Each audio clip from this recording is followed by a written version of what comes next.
अस्सलाम वालेकुम स्टूडेंट्स, क्या हाल है जी? कैसे हैं आप सब? उम्मीद करता हूँ आप सब खैरियत से होंगे। स्टूडेंट्स, मैं हूँ मोहम्मद इब्राहिम आपके चैनल डायमेंशनल फिज़िक्स से। और स्टूडेंट्स, आज हम डिस्कस करेंगे एंगुलर मोमेंटम इन क्वांटम मैकेनिक्स। तो स्टूडेंट्स, सबसे पहले बात कर लेते हैं कि मोमेंटम क्या होती है। स्टूडेंट्स, हमने पढ़ा था कि the quantity of motion of a body और quality of moving body is called momentum. कहीं पर हमने इम्पैक्ट ऑफ क्लियन देखना हो, ठीक है, तो हम वहाँ पर एक स्पेशल टर्म यूज़ करते थे, मोमेंटम, जो कि हम जिसको मैथमेटिकली हम लिखते थे product of mass and velocity. तो क्या हो अगर वो बॉडी अपने एक्सिस पर स्पिन करे, ठीक, या वो बॉडी रिवॉल्व करे या वो एंगुलर मोशन परफॉर्म करे, तो तब उसका मोमेंटम जो है वो कहलाता है angular momentum. So definition discuss कर लेते हैं। द क्वालिटी और quantity of a motion in a revolving body is called angular momentum. Students, linear momentum को पी से लिखते थे, जबकि एंगुलर मोमेंटम को याद रखिएगा एल से लिखते हैं, ठीक। So quality of revolving of body depends upon moment of inertia, ठीक। अब लीनियर जो हमारे पास मोमेंटम था वो डिपेंड करता था मास पर और वेलोसिटी पर, ठीक, जबकि एंगुलर मोमेंटम डिपेंड करता है एंगुलर मास यानी कि इनर्शिया, जो कि हमें पता है m are square, also angular velocity omega. So linear momentum p लिखते थे, p is equal to m v. तो अब ये हमारे पास एंगुलर में चेंज हो गई है, एनालॉगस है, ठीक है हमारे पास। सो पी रिप्लेस हो गया एल से, एम रिप्लेस हो गया आई से, वी रिप्लेस हो गया ओमेगा से। तो एंगुलर मोमेंटम को हम लिख सकते हैं L is equal to I omega, और मोमेंट ऑफ इनर्शिया हमारे पास होता है I is equal to M are square. Now student, consider a body of mass m revolving along circular path of radius r. The linear momentum p is equal to mv is along the tangential axis since angular momentum is a vector quantity, ठीक है।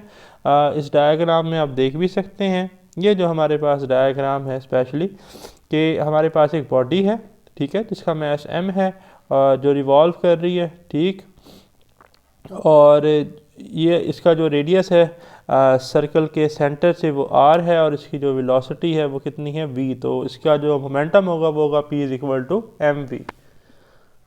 सो the cross product of position vector and linear momentum of revolving body is a angular momentum. So L is equal to are cross P. So cross product है तो हम लिख लेंगे r p sine theta, और momentum होता है p is equal to m v. So L is equal to m v r sine theta, but we take L is equal to are cross p, ठीक है। अगर हम angular momentum को जो है वो स्पेस में लिखें, ठीक, तो मोमेंटम ऑपरेटर जो है एंगुलर मोमेंटम ऑपरेटर, उसे हम लिख सकते हैं L X I plus L Y J plus L Z के। So R cross P is equal to cross product है, तो इसको हम जो है वो डिटर्मिनेंट की फॉर्म में लिख सकते हैं i j k x y z P x P y p z by expanding R1 को स्टूडेंट अगर हम एक्सपेंड करें, so R cross P is equal to, अब देखिए R1 को एक्सपेंड करना है रो 1 को, तो ये है हमारे पास रो 1। तो कैसे एक्सपेंड करते हैं ज़रा इधर देखिएगा। जब हम I लेंगे तो ये वाला first column first row neglect हो जाएगी, तो इधर रह जाएगा y p z minus z p y. तो देखें y p z minus z p y, फिर फर्स्ट पॉजिटिव होता था तो सेकंड नेगेटिव, अब जे आएगा तो साथ माइनस आएगा, अब जे आएगा तो फर्स्ट रो और सेकंड कॉलम क्या हो जाएगा निगलेक्ट, क्या रह जाएगा जी इधर x P z minus z P x.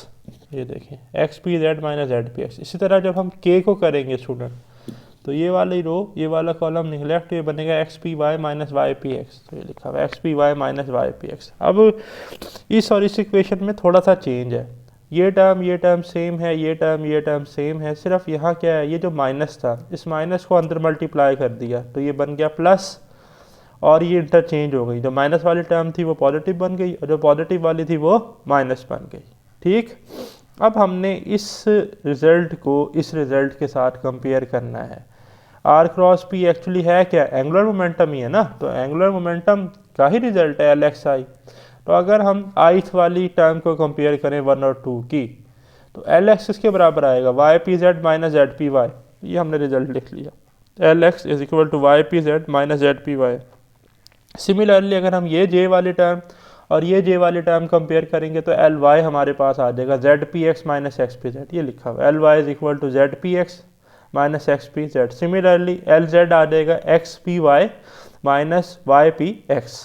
तो ये फार्मूलाज आपको ज़ुबानी जो हैं जी याद होने चाहिए, ठीक है। कम्यूटेशंस जो हैं उनमें ये हमने यूज़ करने हैं, position to angular momentum commutation, ठीक है, position to linear momentum commutation, angular momentum to angular momentum commutation, ये सारे रिजल्ट वहाँ पर इस्तेमाल होंगे। तो ये आपको ज़ुबानी याद होने चाहिए, तो नोट कर लीजिएगा। So also we know that, अब हम जानते हैं कि momentum operator for x axis क्या होता है जी, हमने एरविन श्रोडिंगर वेव इक्वेशन में सॉल्व किया था। माइनस एयोटा एच कट कर ली over curly x, P Y के लिए माइनस एयोटा एच कट कर ली ओवर कर ली वाई, और पी जेड के लिए हमारे पास होता है माइनस एयोटा एच कट कर ली ओवर कर ली जेड।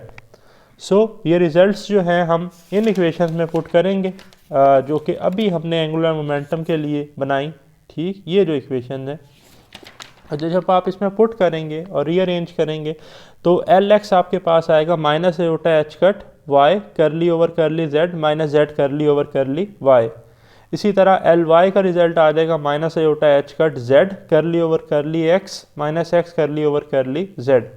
सिमिलरली एल जेड का हमारे पास रिजल्ट आ जाएगा minus iota H cut x कर ली ओवर कर ली वाई माइनस वाई कर ली ओवर कर ली एक्स।